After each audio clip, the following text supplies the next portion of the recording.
Hey. Welcome back to... You should do the intro. No. You should try it. That would actually be fun. It would be funny.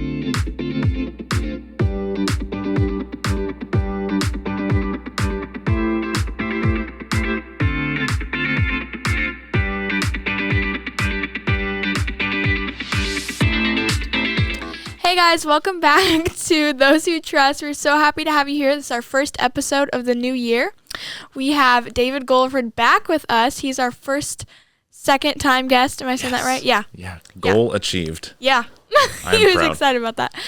But we're kind of going to do a New Year's themed episode today, so I thought he'd be the perfect person to have on for that. So yeah, we're going to jump right into it. We'll, of course, start with our icebreaker questions. We're going to keep that the same this year for sure. So our fun question for today is, if you had to invent a totally new and silly New Year's tradition for your family or church, what would it be? So, I feel like I could have more easily answered this without the word silly in there. Okay. That was tripping me up. So, do you have something in mind for this? I wouldn't say it's silly, if that's what's so. Well- yeah, just ignore the silly part. Well, because I just want to hear what you have because it may springboard something for me because I really don't have an answer for this. I don't know. But the one thing I thought about when I said church, I was like, didn't we used to do something We did. on New Year's? I And don't I know missed when that. that stopped. I don't know It's why that been stopped. quite a while. Yeah. It wasn't. No, it was long before COVID stopped, I think. Yeah. Yeah. But you remember it? Yes. Do you So- remember the box maze Oh, that yes. my uncle used to build? Yeah. Yes, like I forgot that's that was him. those and the bounce house in the youth room and like Okay. Yeah. all the kids running around. Like I There were, want like, that back. Different rooms where people played games. Yes. And, yeah. I think there was Bingo. bingo. Oh, I loved that. Just free stuff Food. from the obviously. But then long ago, I don't know if you remember this. We used to do like closer to midnight. We would actually go in the sanctuary and like take communion and do like a mini service. Oh, I don't remember that. Were kids doing that too? Because I I, believe do not so. I think remember it was everyone. Because I think the very first memory I have of this was I was young enough to where I was either afraid of or did not like the actual communion wafer that we used to take. So Oh, my mom gave when me it was a cracker. yes. Yeah. So she gave me an oyster cracker. I'm That's pretty sure. hilarious. That's So hilarious. yeah, I think kids were in there. But yeah, I don't know when that stopped or when New Year's Yeah. Eve stopped in general. But I want to figure that out because I'm really curious. Because I used to love that. it's fun. Like that was. So are you I know. proposing bringing I'm that proposing back? doing that again. I mean, I feel like we have a lot of. So it's young not new people in the or church silly. now. No, It's old. Really, it's that's It's true. fun. But that's just the first thing I thought of. I couldn't think of anything else for like church. Yeah, no, I don't know. same. Yeah, I think that'd be fun. And then for family, we usually we do like Dillman stuff on my mom's side for New Year's. So shoot, I had it in mind. What was it? Dad, do you remember what I said it was? Oh, karaoke. Oh, Yeah, that would be new and silly because we have a lot of young kids in the Dillman family now, and seeing like the Dillman brothers all together, like do a karaoke song, like my grandpa and his brothers, it'd be so funny. Just hearing my grandpa sing in general is funny. So hearing him sing with his brother, it's like I would make them do I think it'd just be so fun. yeah, that'd be great. Logan and Grayson, like everyone. I don't know if I'd like that in my family. It'd be awkward, but I think everyone would warm up to it. It'd be silly. That's Yeah, for sure. It's true. What do you have for that? Mm, I know, this was kind of a hard question. I was like, what do you even do on New Year's? Or does it change every year? it kind of varies. Usually just hanging out with friends. I Yeah. didn't even make it to midnight this year, so Yeah, that's where I'm at. I feel you. Neither did I. So, well, we can move on to the deep question. If you have something, we'll come back. Okay. Okay. Looking back at last year, where did you see God's faithfulness most clearly, and how does that shape your hopes for the year ahead? I would say this is deep, and this is a good question, but I would say for 25, I think I saw his faithfulness most in work in multiple ways. And the more obvious one as I look back and kind of review the year is when my dad had open heart surgery back in May and was out of the office for better part of 6 weeks. And that's not usually, like in the past, when he's gone on vacation, I'm gone too. So Right. this was the first time for a long stretch that I kind of had to step up into that role a little more. And we have great people that stepped up and helped out in different ways. We're pretty well set up for him to be gone, but it was still like for a small business, when the owner is out for that long, and for at least some of that, we couldn't even contact him, Right. So yeah, it's very in the natural and on the surface, like that could be a really challenging time, but I could definitely see the grace of God and the faithfulness of God through that. But as the year went on, that actually ended up being one of the easier parts of the year, work-wise, because things got, during our busiest time, we had some key long-term people leave, one of which was just no warning. He'd been there for over 10 years, and it could not be at a busier time when he just left, didn't show one day, and we're like, hey, is everything all right? Never heard from him. He never came back. What? Oh my gosh. I worked that week because we had a farm show over in Decatur, which is a big deal for us, and football was starting at the same time. I worked like 6 a.m. to 9 p.m. almost every day that week. Goodness. And it was, and I'm like, can I go back to when my dad wasn't here and after the surgery? But through all of it, there was provision and energy and patience, grace, just everything. It wasn't easy at any point, but I can definitely see his faithfulness there. And then taking that with me into this year, it's like, okay, no matter what comes up this year, it won't be the same things, but it'll be, we'll face challenges this year too. Whatever it is, like he has proven he's going to be with us, and he's going to, direct us through it all. So, yeah. Yeah, that is really good. Yeah. Very, very challenging. But. Yeah, I love that.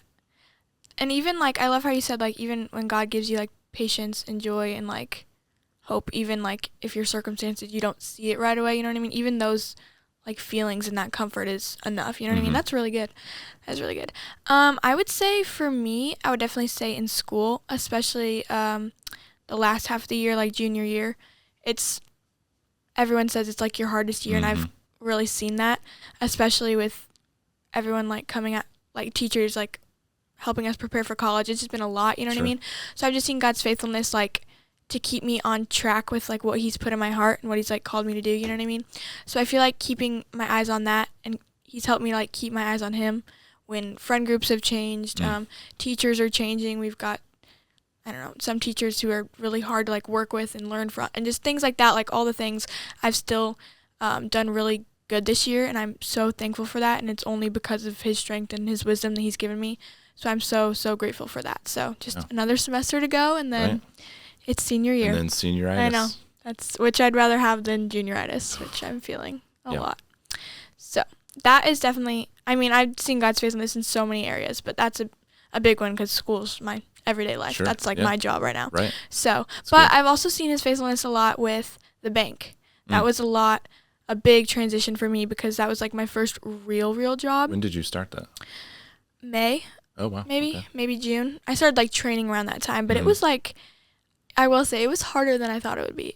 I think I just thought it was like a job. You know what I mean? Like it's much more serious than I originally thought it would be. So, and complicated in a way. So him helping me understand that and remember things and catch on quickly was amazing. And I love all my coworkers there. So just things like that. It was just like, I don't know. Just looking back, it's like, wow, that was really good. And I learned a lot. You know what I mean? I don't know how to say it, but when you keep an awareness of him through difficulty, it makes it easier. Right. Yeah. It's so good. We say this all the time, but like, I don't know what we would do without like God. Yeah. Even if we had like a not very difficult life, you know what I mean? Like no matter what, people have seasons of trials and things like that, but like I don't know what they would do without God in their lives. It's just, I don't even want to think about it. It's just, I don't want to know. Very, very grateful. So, well, like I said, we're really excited. Well, Dad's not here. Well, he's here, but not in Hey, Dad. the episode today. But I'm super excited to have you on. I know we've had conversations about like New Year. We're both very like goal oriented, kind of type A people. So understand. I understand that not everybody is like this, but I don't understand those people. Right. I don't. Yeah, I don't. It's just another day. It's like Right. whatever. What? It's amazing. Yeah. No, I'm super excited for this year. It feels like a fresh start, and I just love that. And I feel like I'm always the kind of person who's like always wanting to like learn and grow in a way, even if it's like personal growth Right. or like I don't know, stronger, smart, whatever it is. Like so I'm excited. It's like a new start to like reach goals. And goals are also like a to-do list. You can like check it off. Like I accomplished that. So Yes. and I love a good list. So And there's like the dopamine hit. yes, from it. yes. Yeah. Okay, so share with us what you love so much about the new year. Do you have any fun? I know we kind of talked about this, but any traditions or plans, or how do you, when you're preparing for like the new year, how do you set your goals? Like, what's your kind of heading into the new year? What's your plan? Traditions. Pick one of those questions. I know, feel like it was you kind just of a lot. asked, like, But what do you do? Like it's December. It's almost the new year. What are you doing to prepare for the new year? There we go. it kind of shifts over the years, or has shifted. This year, so something we talked about last time I was on the pod, as it were. We talked about hearing from God, and I kind of talked through my rhythm of doing that and how I sit down and I write stuff down. And I've done that. 2025 was probably my most consistent year of doing that so far, which is great. So in the last couple weeks of December, I went through and reviewed that journal and went through like that's cool. every month and, okay, here's what the Lord was saying to me then. Cool, yes, but also there were, at least this time, there was a lot of, ooh, like I forgot about that, or, oh, I haven't been doing that. There were some things that I thought, okay, I've been consistent with that. He's certain directives and things that I feel like he was wanting me to do. And I'm like, okay, I've done that. But yeah, definitely some where I thought, okay, I need this refresh, Right. So that's kind of been my starting point going into this year.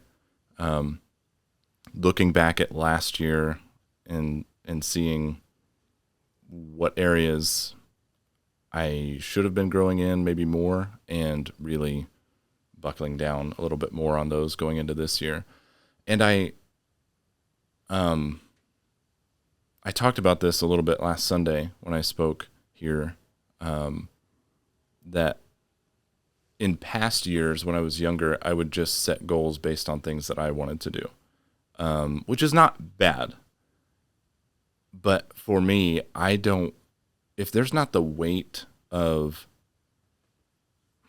I don't know, I don't want to put too much emphasis on this, because there can be things that are just in our hearts that are like, yeah, I want to do this. Right. But if it doesn't have the weight of, the Lord has asked me to do this. Yeah. No, I get what you're saying. I guess there's just a difference Yeah. between the two.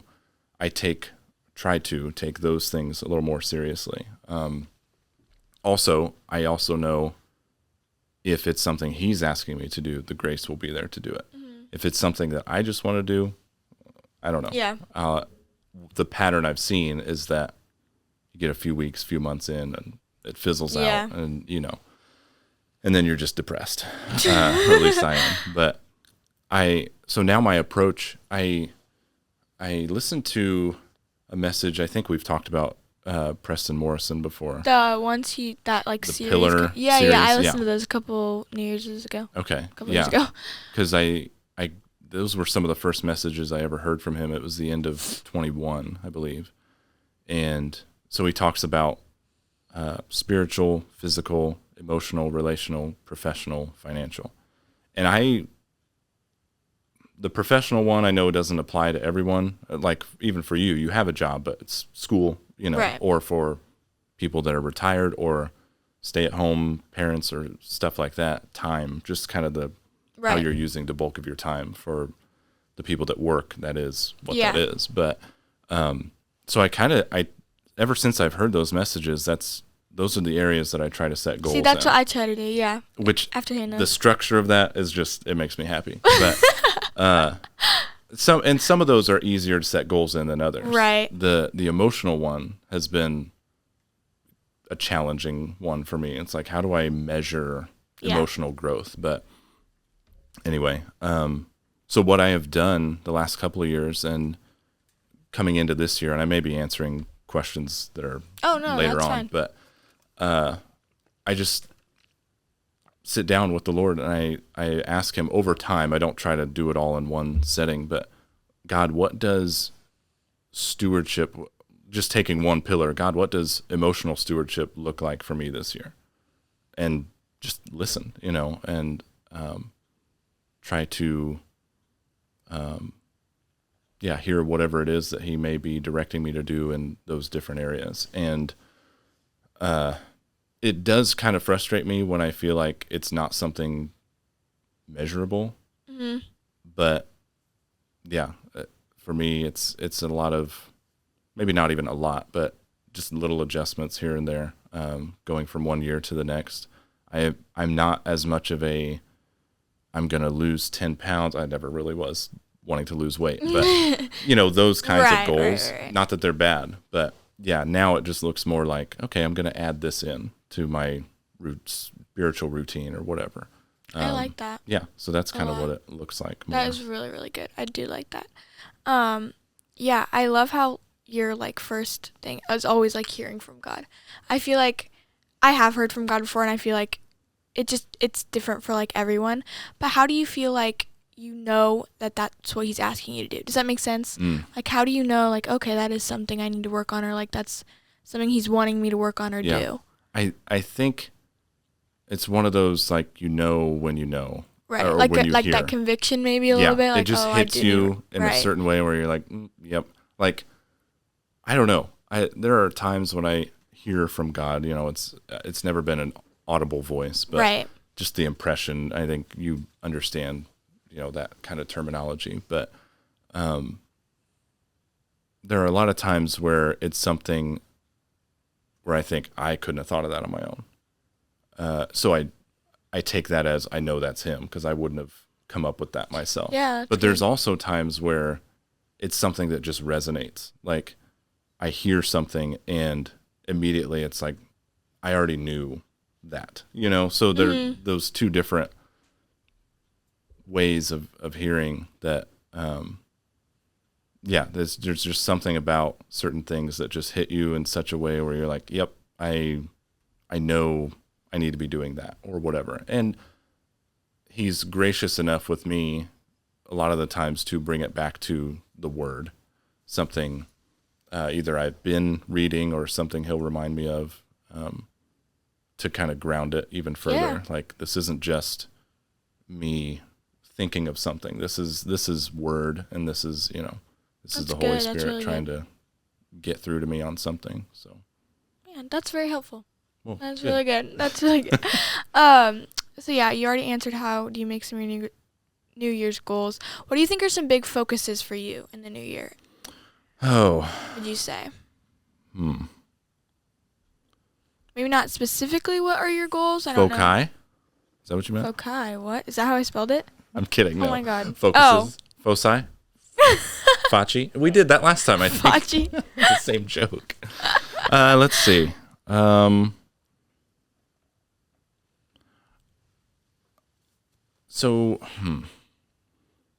know, that's a very since my approach is now, or how I obtain goals is what I said, God, what does stewardship look like in this area? I think that as an overall theme is a focus, just proper stewardship. And again, I think I said this last week, not here, but at church. Yeah. Usually when we talk about stewardship, we're talking about money, and that's great. It's applicable, but also the physical, the spiritual, professional, all the other areas where this is something we've been given by God. So what's the proper way? What's the best way to handle it? And one of my favorite passages is Matthew 25 and the parable of the talents, where one gets 5, one gets 2, one gets 1, and the first 2 double it, and then they're called good and faithful servants and told, well done. That's where that comes from. But then the third one hides it and hides the talent and doesn't do anything with it, and he's called wicked and lazy. It's ooh, that's obviously not the one you want to hear, but so stewardship looks like multiplication. And you take that to different things like our physical bodies, or I mean finances. That's an easy one to like, oh, okay, multiply, and that's a pretty easy measure, or can be. But like physically, what is that? Right. You know, but just I don't know. No, I like that overall like thought. Yeah. I don't want to box in what stewardship looks like. Right. But just the proper handling of what you've been given and responding to the giver of whatever it is. That's good. So that's definitely a focus for me going into this year, and consistency, because that is where, as I looked back at my journal, I could see gaps of like, oh, I didn't really, for a couple of weeks here, there was nothing, and that's not, you may be like this as well. I can easily get into condemnation about when I'm not checking, right? When I'm not doing the to-dos. I get that. Then I'm like, well, I might as well not do anything. I'm so all or nothing, right? With that kind of stuff. But there is something to be said for consistency, and faithfulness is obedience over time. So I don't want to just be, okay, yeah, God's asking me to do this. I do it for a week, and then, right. And it's not about checking the boxes as much as it is obeying from a place of love for Him. And that's really good. That is really good. I'm just trying. These are one of the episodes where like I need to listen for myself and like take notes. Like I'm loving this. This is so good. No, I love that, and I love your point of view and just how you like attack your goals and hear from God. I love that also. That's really good. And don't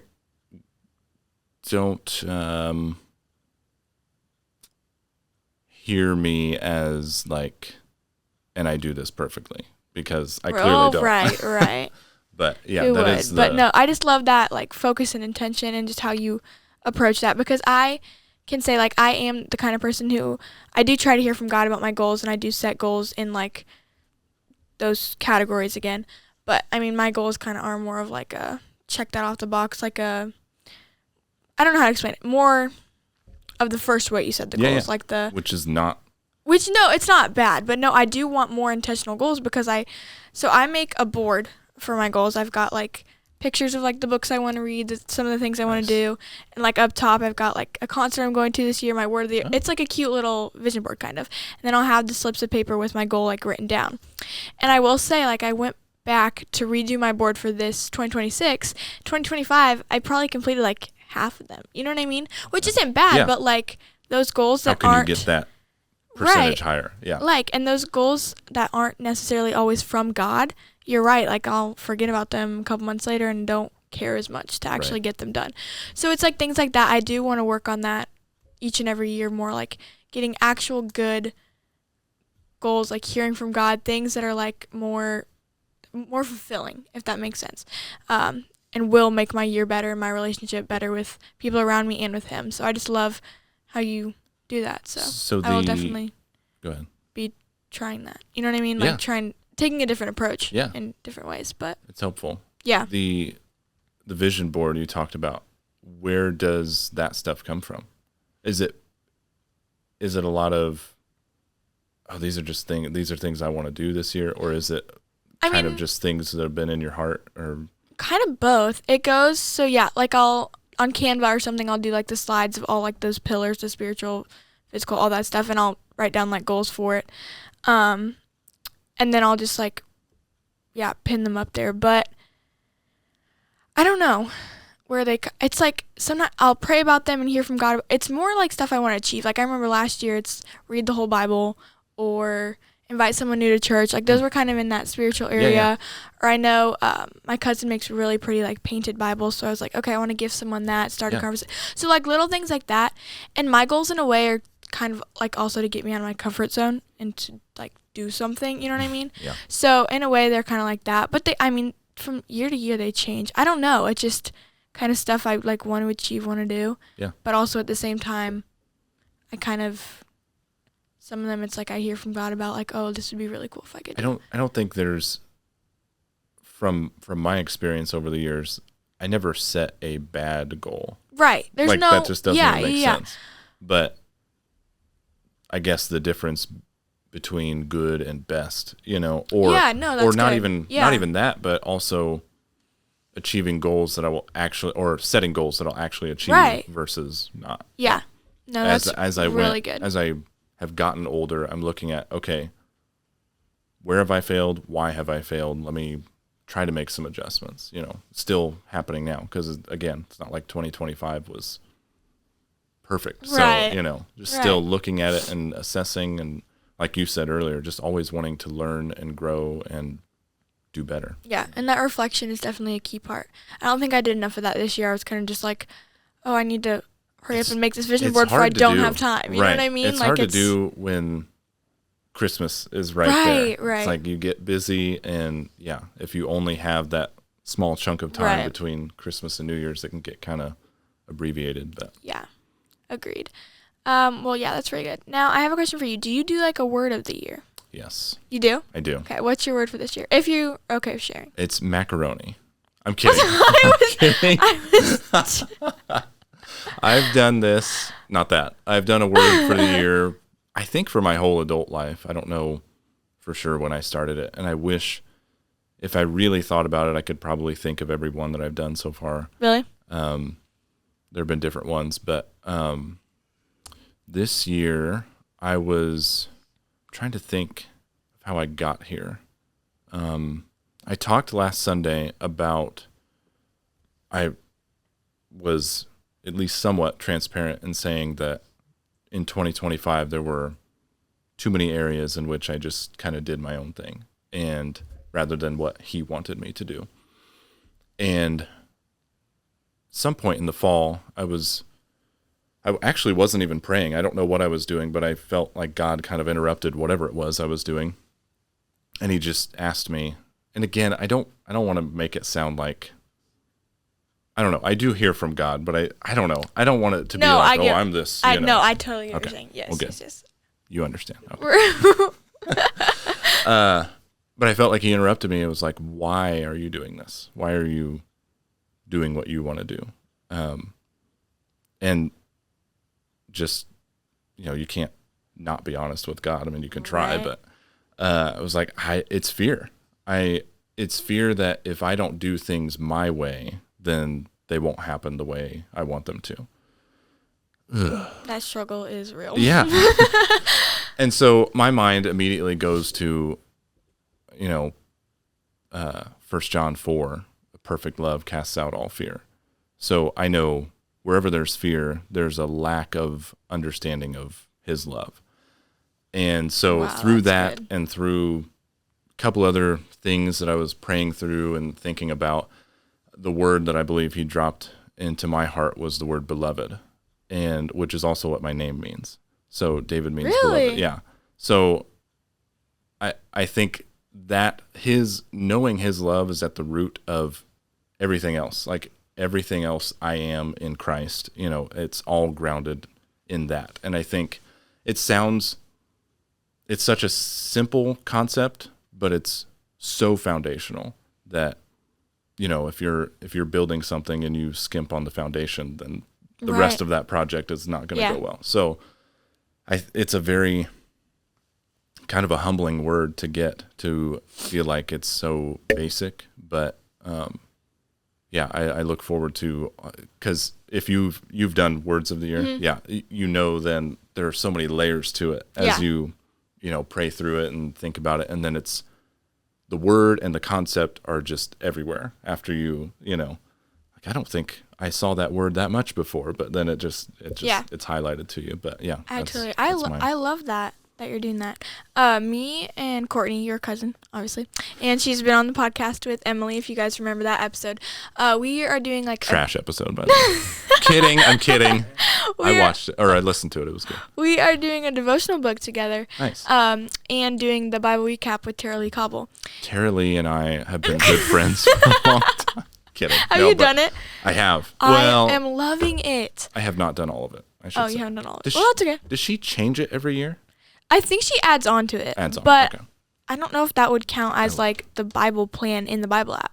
Like, I doubt she like edits that. I'm guessing that's like set in stone, whatever it is. Yeah. But we're doing that one. Good.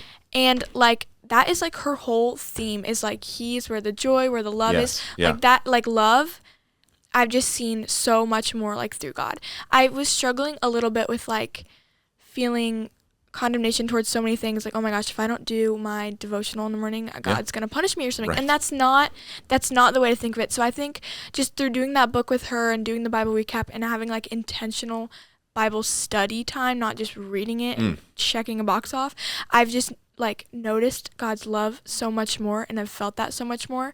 Like I don't feel those feelings anymore, like I'm getting punished or anything like that.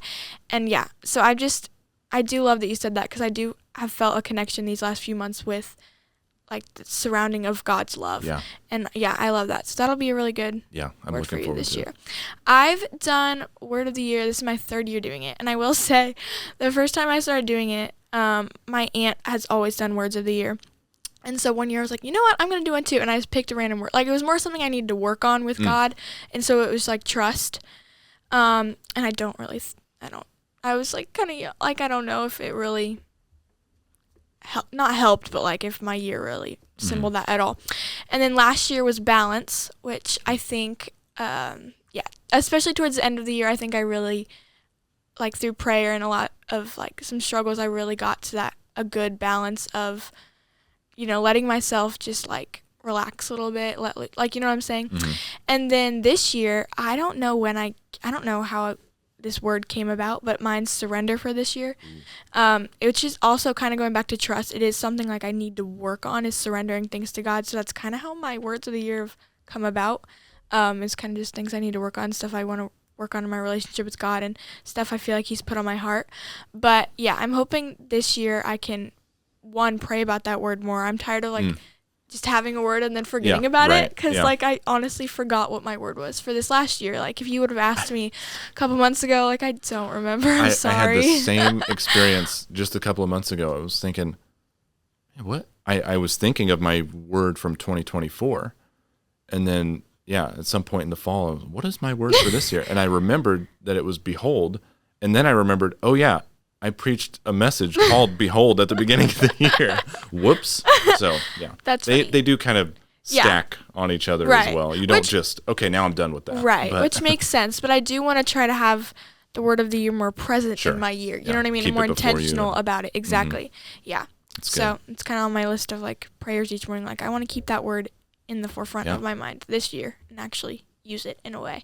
So I know you talked about this a little bit, but you did preach last week, which I'm super upset I was not there. I was upset too. I looked over in that section, I'm like, hello? It was empty, yeah.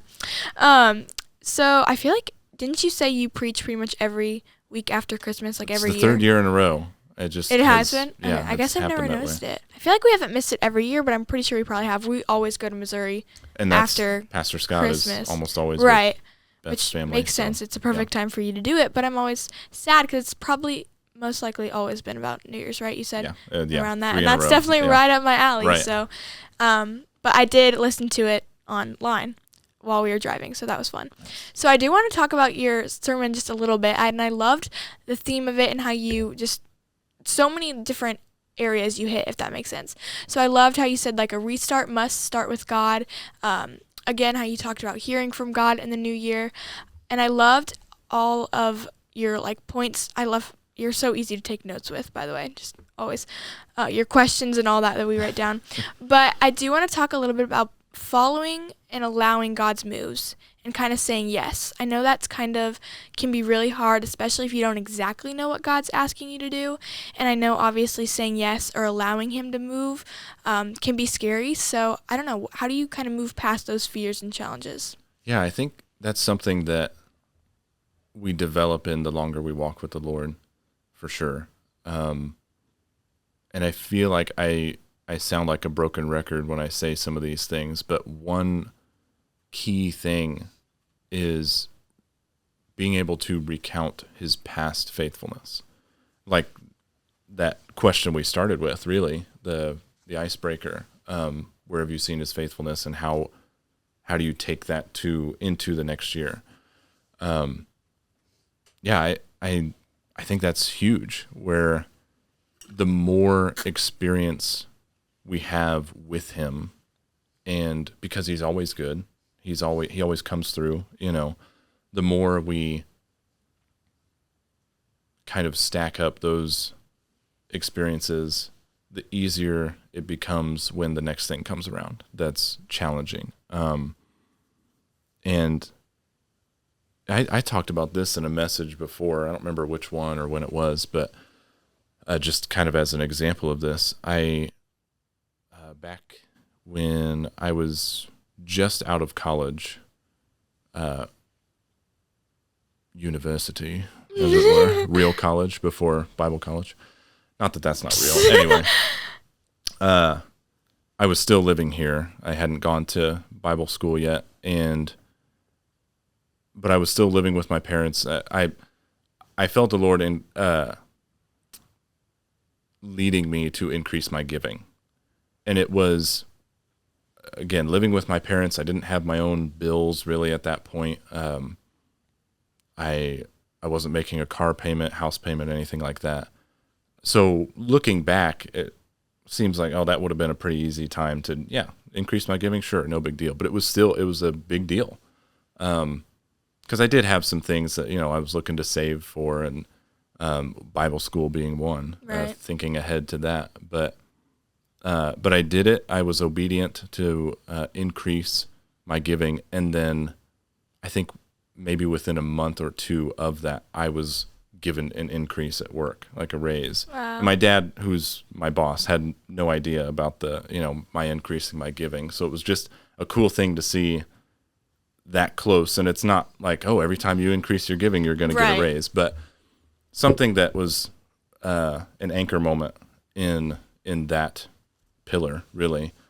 And so 5 years later, I felt the same prompting from the Lord, increase my giving. And at that point, I did have a house, and bills and different things. And so it was a bigger step of faith at that point. But the difference was I had the instance from 5 years prior of, hey, he was faithful then. And that didn't have to look like, okay, so that means I'm going to get a raise if I do this. But just knowing, okay, he came through for me when I was obedient. So this time, no big deal, So just making that a practice, and no matter what it is, no matter what you're believing for, just whether it's something you've experienced personally or something your family has gone through, or church family, things that you know of that God has done for people, is just a great way to eradicate some of those fears of, if I step out and follow his prompting, I don't know what's going to happen. You may not know the specifics, but you know his faithfulness, you know. That's really good. I mean, you can even say that with many instances and stories in the Bible. Right. Just like looking at that. No, I love that. That's a great answer. I also loved what you said about that verse in Ezra, how like the apostles didn't reject God's plan for like the Gentile salvation. Can you speak on that a little bit? When you said that, I was like, wow. Yeah, I was talking about not the passage in Ezra was when the Israelites had come back from their time in captivity and were rebuilding the temple in Jerusalem, and the older people were like the young people that were doing the building of it, they were all rejoicing and shouting, and then the old people were like, this isn't like the old temple. They remembered, but the new one was what God was doing right then. So just thinking about the different moves of God over time, and if we choose to reject those because we are comfortable with what we've known, right, we are missing out on what he's doing now. And then I took that to the book of Acts, where God is clearly prompting specifically Peter, but all the apostles, like, this is my plan to graft these other people in who have previously been outsiders as far as the people of God, the Jews. And that was a big, it's hard for us to relate to it, I think, because we've only ever known Christianity as it is, but that's a big deal. We're supposed to just accept these people now and, bring them into this same thing. might have a little bit of like protectiveness or, Right, yeah. like this is our thing, but we have all benefited. We're all Gentiles here, Right. so we've all benefited from them saying yes to that move of God that was current for them. So Yeah. yeah. And when you said that, I just like, wow, like some of those things you just never think Right. of. And that's really good. I think that was definitely a very good example of like looking back, like what would have happened if they said no to God's move in that plan. So I love that. I did find a couple verses that kind of went along with kind of the theme of this episode. Ephesians 2:10 says, "For we are his workmanship, created in Christ Jesus for good works, which God prepared beforehand that we should walk in them." I love that verse, just continuing to walk in his plan, that he's already prepared, that he's moving, and we need to allow that move. And I just, that was the main theme in your message, just allowing God to move, and I just love that. And then Proverbs 19:21, "Many are the plans in the mind of man, but it is the purpose of the Lord that will stand." Do you have anything to say about those verses? I love that one too. Yeah, both of those are great verses to pair with these, what we've been talking about. And I wish I would have used them in my message last week. But really, both. I do love the prepared beforehand part of Ephesians 2:10. He's not like we would maybe be if we were God, where, oh shoot, okay, I gotta come up with something for no, like this. He knows everything ahead of time, and it's, if you think about it too much, Your tread. Yeah, mind will explode. I agree with that. But that both of those verses are just, it is his plan that will come to pass. So rather than coming up with our own, let's just go with his. You know, let's take the time to allow him to reveal that to us, and where we can join in. Yeah. That's really good. And I would say I like the Proverbs verse a lot, because I feel like in a way like I relate to it a lot, because I can make so many plans for myself. Like I will plan like a whole day out, everything, like, because I feel like I need to, but then I wake up the next day and none of those things happen. Like I just wasted all of my time. And I just feel like that's like, many are the plans in the mind of man. So I've just got so many plans for myself, but it's the purpose of the Lord that will stand, and that purpose and that plan is far better than what I just spent like hours planning. You know what I mean? Right. So I just gotta like trust in that, and again, like surrender the plans that I have, and just let the Lord's purpose and plan stand and go with that. You know what I mean? So that's why I love that verse so much. Easier said than done, because I am not a fly by the seat of your pants kind of person. Me neither. So, me neither. That can be a struggle, but it is an act of surrender, and just letting him. It is really hard, lead. And sometimes it's like stuff I can't control. Like sometimes I just look ahead, like I'm already planning for like the things we're doing this week and this weekend, like just in my mind, because I just need to have. Right. You know what I mean? So it's not even like I'm purposely trying to make these plans. My mind just does that, like on its own. You know what I mean? So that's so hard. That's something I'm trying to work on. Which, I mean, God made me like that. I'm not gonna like bash on all those traits and stuff, but I do want to like try to calm that down. You know what I mean? And just, I don't know. Yeah, balancing balancing. The how he made you, us, because we're very similar in that. But that balancing that with the call to rest. Exactly. And, trust. Yeah. Right. All of those things. All of the things together. Yeah.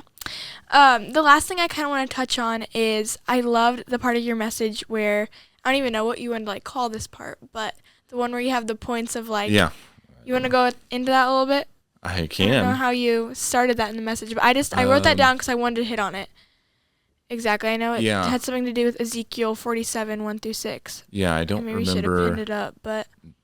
I'm trying to remember how I got into that too, because I was just talking about different levels of involvement with how God is moving, the move of God. And this passage in Ezekiel kind of illustrates that, where I don't know if it's an angel that's kind of directing Ezekiel in this passage.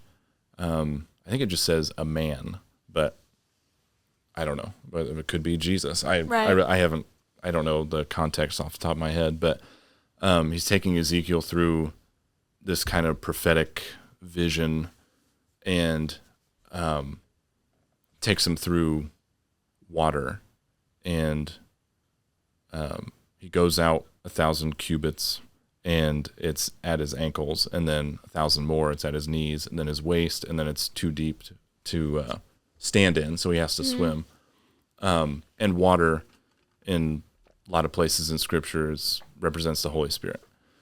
So, which I also thought was cool. I never knew that. Now you can look for it. Yeah. And see. Yeah. I will see that differently. It's fun. But it just kind of shows or proves that there are different levels of involvement in life in the Spirit. So I think that's kind of how I jumped into this. But this next part where I said the different levels and kind of what they meant is not from anything. I found it funny yesterday when I was here at the church. Pastor Scott, I don't think he's listened to the message, but he knew about this part somehow. He's like, "Where'd you get that?" And I was like, I didn't hear that from anywhere. I just, like, when I was reading it one day, this is kind of what dropped into my heart, and could be completely wrong. But the different levels, kind of as I see them, is to be ankle deep is to be intrigued. Like, you're getting your feet wet, really, into something that's like, okay, you see a move of God, or you're exposed to something like that, and you think, oh, that's interesting, but then that's as far as it goes. Right. Yeah. And then to be knee deep is to be inspired. Like, you see something, wow, okay, that's really something, and you maybe give it some more thought, and then it drops off again. But you actually allow it to affect you, but still not to the point of action. It's kind of, that's the fluff of a lot of churches, I think, in America, is like inspiring messages that are just like, okay, but what do I do with that? Right. I like application in messages, and then the next level, to be waist deep, is to be involved. And so it's starting to sound positive now. Like, okay, this is someone who really does want to get in to what God is doing, but there's still, involvement can still be very in and out, up and down, just kind of like, I don't know, one week or 1 month, you're kind of into something, and then you just kind of drop off or whatever. But to be that next level, to be in water that's so deep that you have to swim, is to be fully ingrained.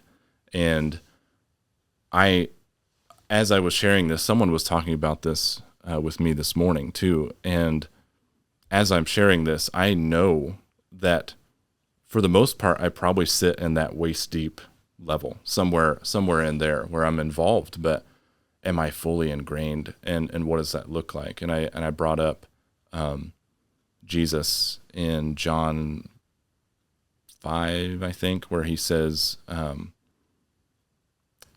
something, I may not get it exactly right, but I only do what I see the Father do, or I only say what I hear the Father say. That's the, like, top level spirit-filled, spirit-led life, is I spend so much time with him that I know exactly what he would do in this situation, or what he would say in this situation, and that's what I do, that's what I say. Which sounds like so overwhelming and so daunting of a way to live, or a task as we live our lives, but that's, and I think I said this last week, that's if we're trying to keep the big picture in mind at all times, and I think this is a temptation for our personality type, to think about so far ahead with the desire to plan, but also, let me just take today and allow him to work through me, and not even, okay, I really need to try hard today, but it's such a mind shift that has to take place for me to just yield to his Spirit. And I think in Romans, it's either 13:14 or 15:16. I know it's like numbers right next to each other like that, sorry. but there's a verse that says, make no provision for the flesh to fulfill its lusts. Basically, don't make it easier for your flesh to do what it wants to do. Like, live in the Spirit to such a degree that the flesh is crucified and your default becomes doing what Jesus would do. Yeah. Yeah. That's really good. I love that. Well, I don't remember what you just said that made me think of this, but I felt a little conviction there because my least favorite phrase ever is, we'll play it by ear. No, we won't. No. Why would we have to when we can think it through?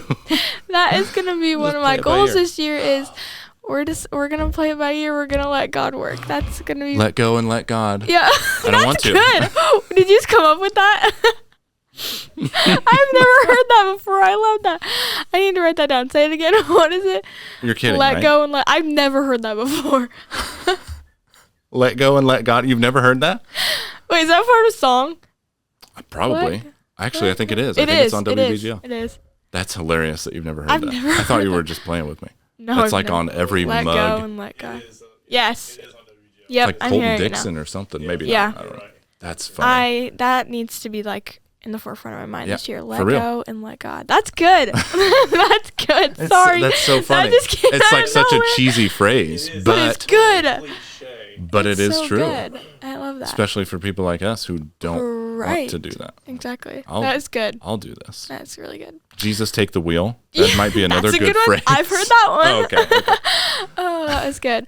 Well, thank you guys so much for tuning in this episode. I really enjoyed our conversation. I hope this was an encouragement. I hope you guys will take goal planning maybe or see it in like a new way, or maybe change some of your goals and try to hear from God more about what he wants you to do this year, and just allow him to move. There's so many good things that he has planned this year, and yeah, we're really excited about 2026. We've got a lot more to talk about, so stay tuned or tune back in next week for a part 2. Okay, that's good.